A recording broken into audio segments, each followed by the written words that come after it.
Welcome to Not Milk Never Milk. Subscribe if you're lactose intolerant.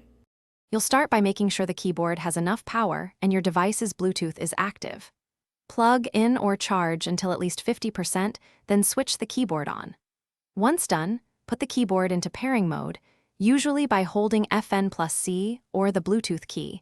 This forces advertising and tells you why pairing is necessary. You need your phone or PC to scan while the keyboard advertises, so open Bluetooth settings now and keep the settings screen visible for the next step. You should see Blackview keyboard appear in your devices list. Tap or click it to begin pairing. If a numeric PIN appears, type it on the keyboard and press enter. This proves physical access and secures the link. Once paired, the OS may ask for layout or language.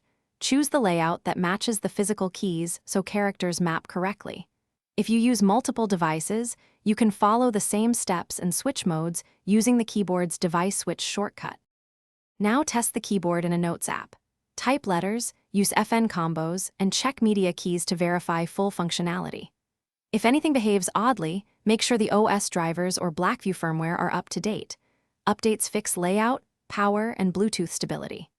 If pairing repeatedly fails, reset the keyboard by holding power plus the Bluetooth key for about 10 seconds, then re-enter pairing mode and repeat the process. One tip: keep devices within 1 meter during initial pairing to avoid interference. Thanks for watching. If this was helpful, leave a like and consider subscribing. See you next time.